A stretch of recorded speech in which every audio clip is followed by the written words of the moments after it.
12절 말씀입니다. 마태복음 2장 11절 12절 말씀을 제가 봉독하겠습니다.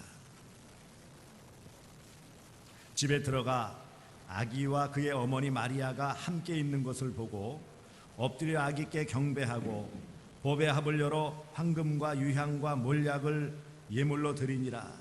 그들은 꿈에 헤롯에게로 돌아가지 말라 지시하심을 받아 다른 길로 고국에 돌아가니라. 아멘. 이 시간 성탄절, 기쁜 성탄절입니다.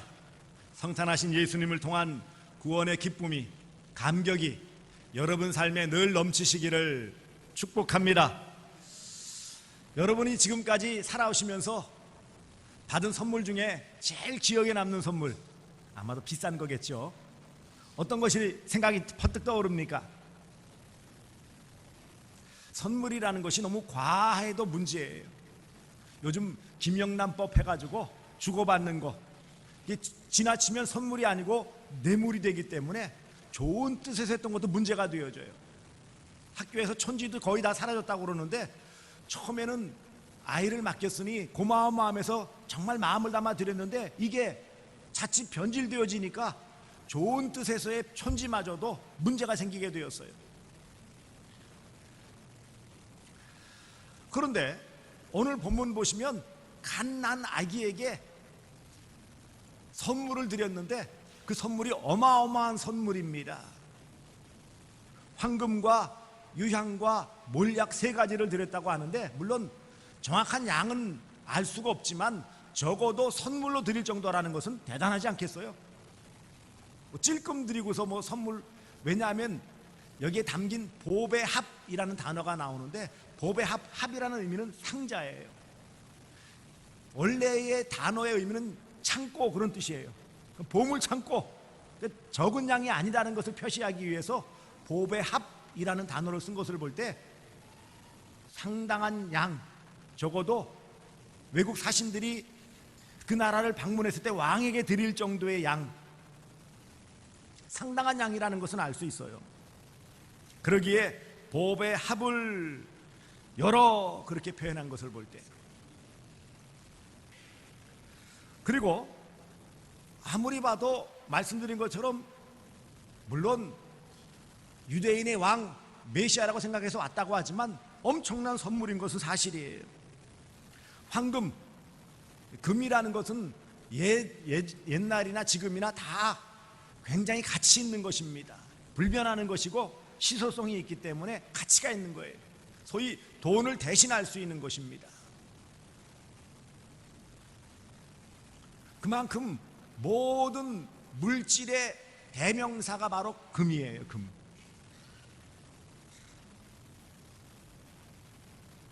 이 금이라는 것은 왕권을 상징하는 것이죠.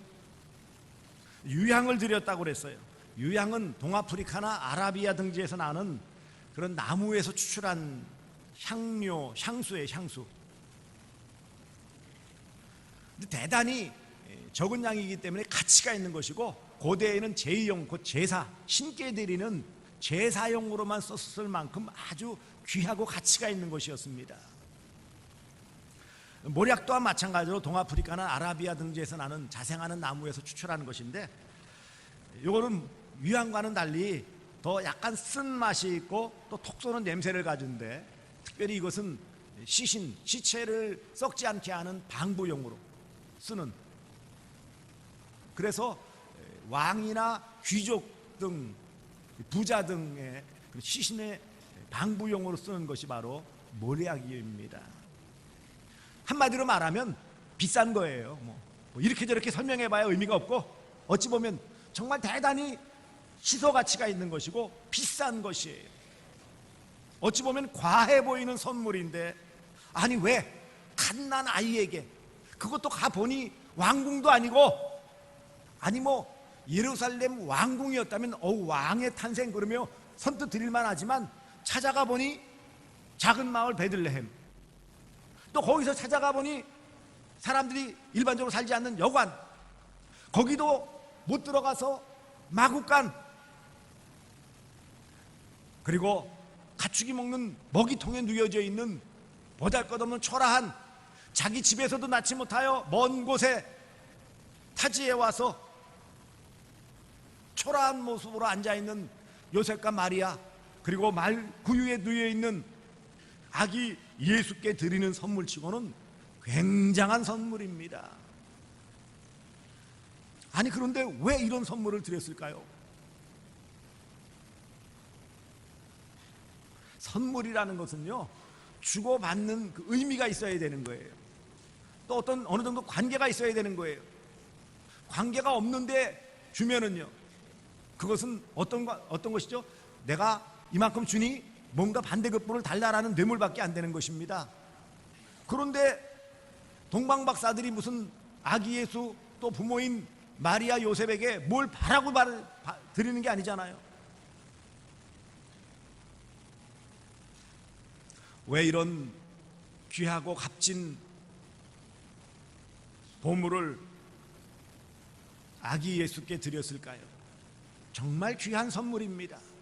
모든 세상 사람들이 다 외면했던, 헤롯 왕은 죽이려고 달려들었고, 대제사장들 서기관들은 외면했고, 백성들은 별로 관심도 없었고, 그나마 요 동방박사들 앞서서 가난한 목자들이 와서 경배하고 한 것이 고작일 것입니다.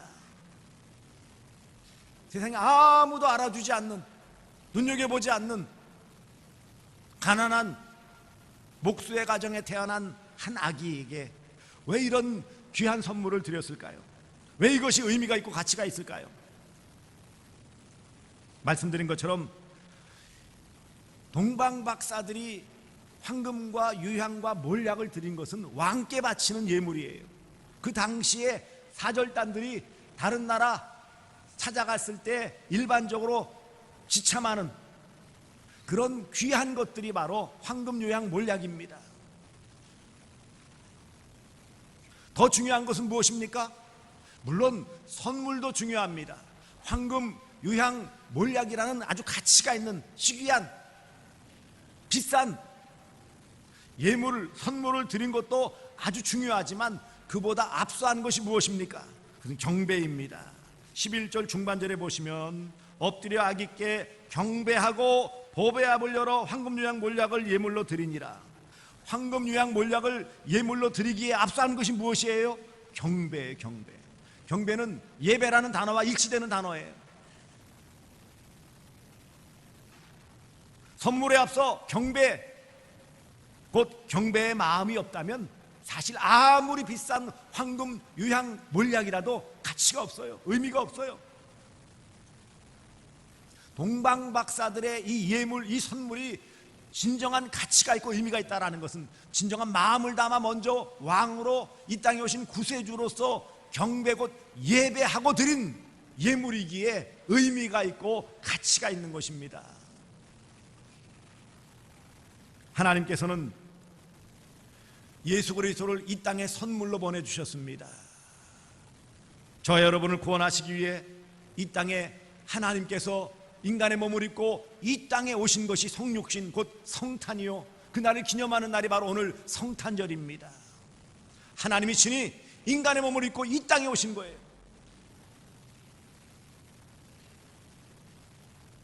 하나님께서 예수 그리스도를 우리에게 선물로 주셨기에 이것을 깨달은 동방박사들은 자신의 최선을 다해 먼저 몸으로 먼 곳에 왔고 몸을 굽혀 엎드려 경배하며, 경배라는 단어의 원래 의미는 납작 엎드리다예요.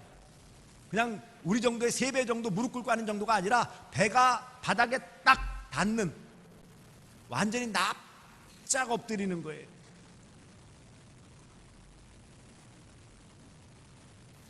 불교에서는 이것을 오체투지라고 그러죠. 먼 손바닥, 머리, 얼굴부터 발까지 모든 것이 다 땅바닥에 납작 엎드리는 것, 이게 경배라는 단어의 진정한 의미예요. 한마디로 말하면 왕, 일반 세상의 왕이 아닌 이 땅에 오신 구세주로서 동방박사들은 예물을 드리기에 앞서 자신의 온 마음을 다해 몸으로 표현하여 경배를 드렸던 것입니다. 납작 엎드려 이 땅에 오신 왕에게 경의를 표하는 것이 바로 이들의 마음이었습니다. 그리고 그들이 납작 엎드려 경배하며 이 땅에 오신 왕, 하나님이 보내신 구주 메시아를 기념하며 드린 황금, 이것은 바로 예수 그리스도의 왕권을 상징합니다. 황금은 왕권을 상징해요. 그래서 왕은 그 보좌나 왕관이나 들고 있는 이 홀이나 이런 모든 것들을 다 금으로 장식해요. 황금은 왕권을 상징해요.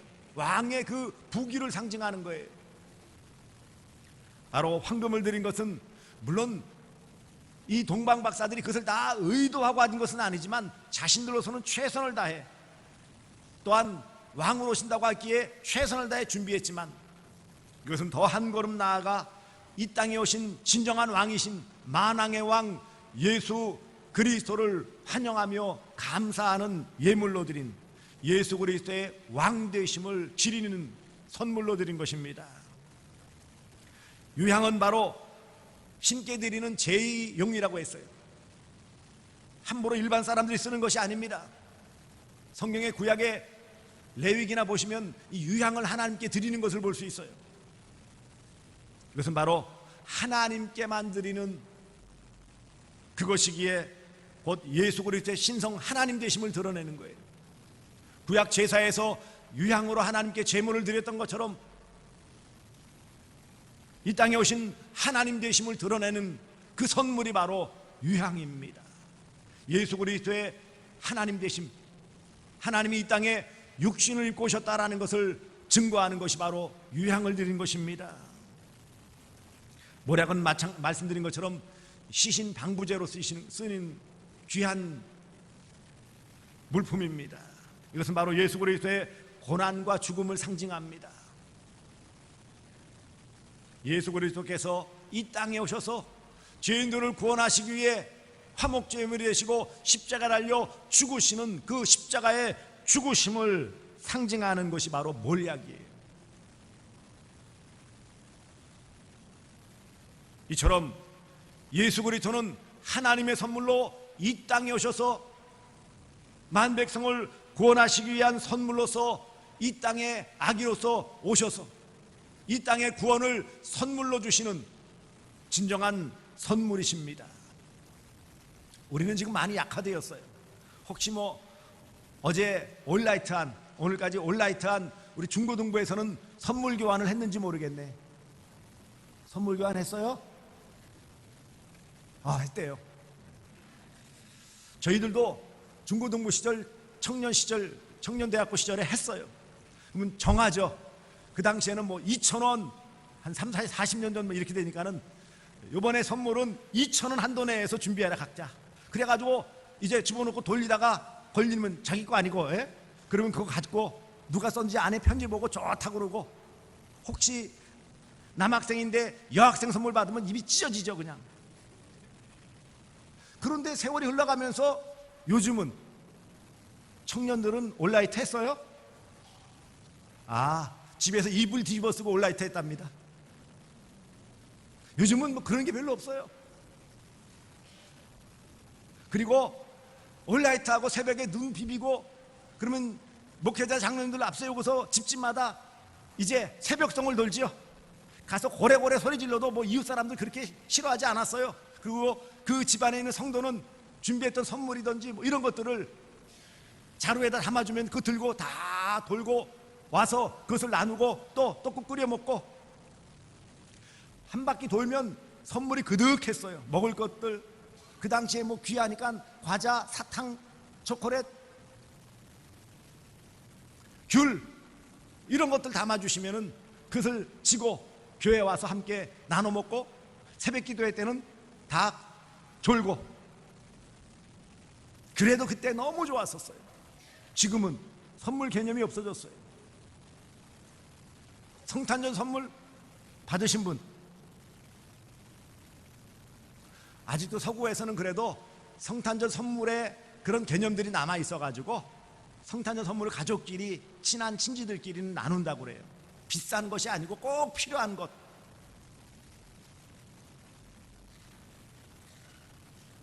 사람들끼리의 선물의 의미는 실제로는 하나님께서 예수 그리스도를 구원하시기 위해 이 땅에 선물로 보내주셨습니다. 감사합니다 하면서 우리가 또한 우리의 최선의 것으로 그 주님께 선물하고 그것을 또한 기념하면서 우리가 서로 주고받는 선물이 있어야 돼요.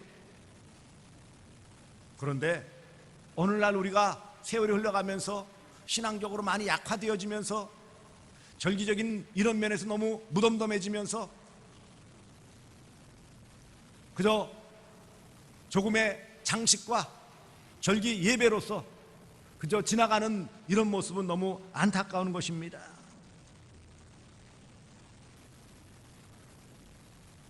예수는 이 땅에 구원을 위한 선물로 보내심을 받았어요. 하나님은 약속하신 대로 택하신 백성을 구원하시기 위하여 때를 따라 이 땅에 예수 그리스도를 선물로 보내주셨음을 믿으시기를 바랍니다. 성탄은 하나님의 선물이에요. 성탄은 선물입니다. 성탄은 하나님께서 택하신 백성인 저와 여러분을 구원하시기 위해 보내신 선물입니다. 또한 성탄은 우리가 그 선물로 오신 주님께 감사하여 우리 가장 귀한 것을 드리는 선물이어야 합니다. 성탄절의 의미는 그런 선물로 오신 예수 그리스도를 위하여 우리가 우리의 최선의 것으로 선물로 드리는 것이에요. 가장 귀한 선물이 무엇입니까? 우리 자신을 드리는 거예요. 이 경배라는 의미는 자신의 전부를 드린다라는 것을 표해요. 그리고 그 상징적인 것으로 예물을 드린 거예요.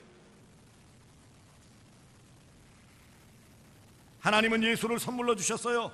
그러므로 우리 또한 선물로 구원받았기에 우리 자신을 선물로 드려야 돼요. 에베소 2장 8절 9절에 너희가 그 은혜로 인하여 믿음으로 말미암아 구원을 받았나니 이것이 너희에게서 나는 것이 아니요 하나님의 선물이라.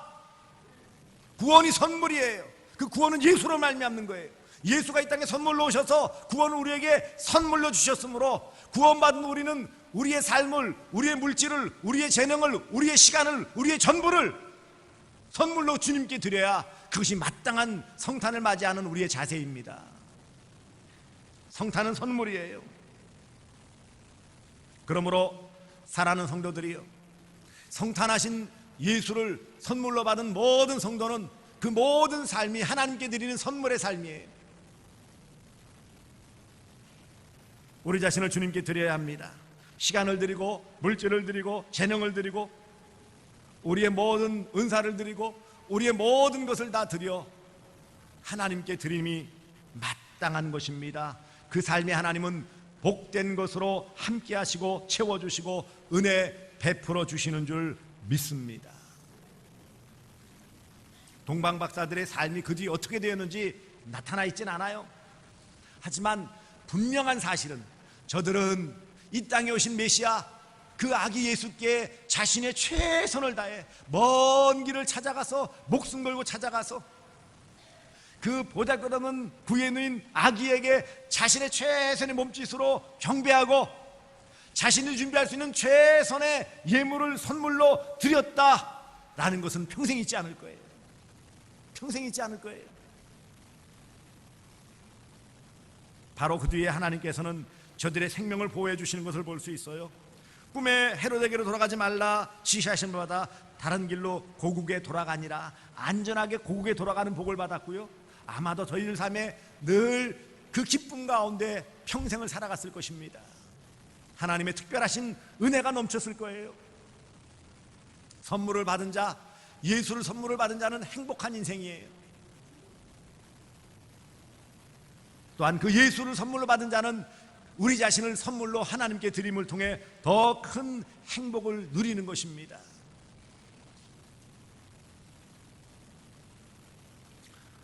어제 돌아가서 잠깐 TV를 보는데 특집이기 때문에 나왔겠죠. 성탄절 특집이기 때문에 이 노래를 부르고 작사 작곡하는 분, 제가 이름 기억하는 현경석으로 알고 있어요.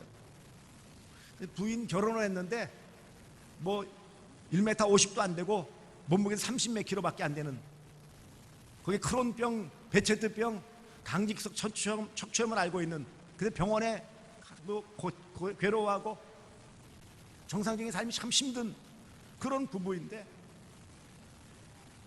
그런 지극히 아내를 사랑하며 그런 고백을 물론 이제 공영방송이 일반적으로 종교적인 건 일반적인 때 안 하지만 성탄 전야이니까 어제는 뭐 딱 대놓고 나올 수 있게 해주는데 자신이 이 땅에서 받은 가장 큰 선물 두 가지가 있다.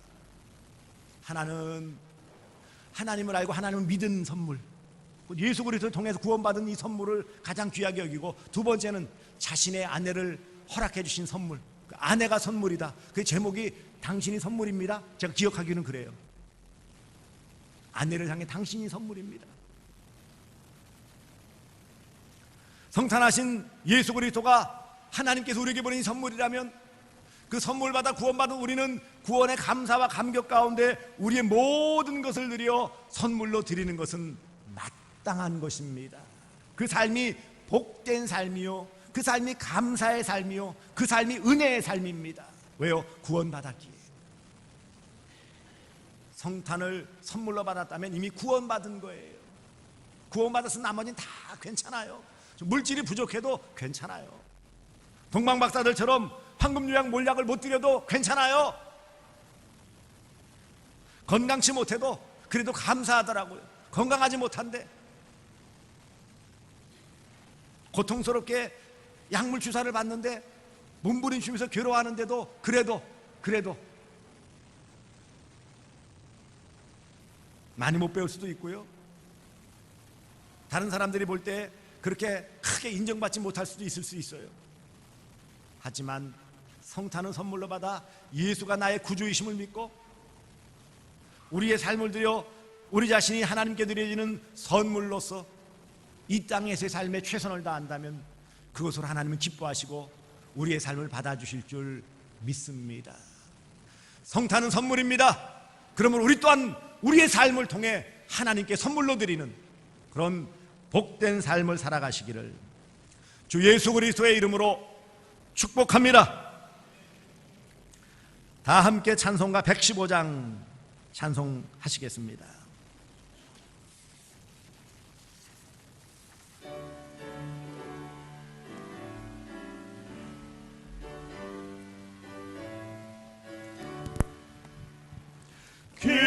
기쁘라고 주 오셨네. 만 백성 맞으라. 온 교회여 다 일어나. 다 찬양하여라. 다 찬양하여라. 다 찬양하여라. 구세주 탄생했으니 다 찬양하여라. 이 세상에 만물들아 다 화답하여라. 다 화답하여라. 다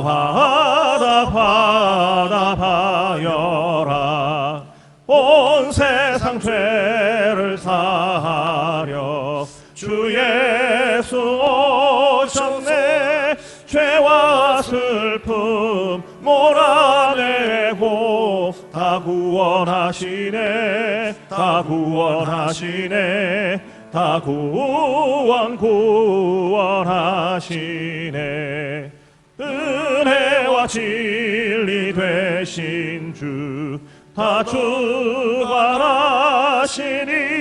만국 백성 구주 앞에 다 경배하여라. 다 경배하여라. 다 경배하여라.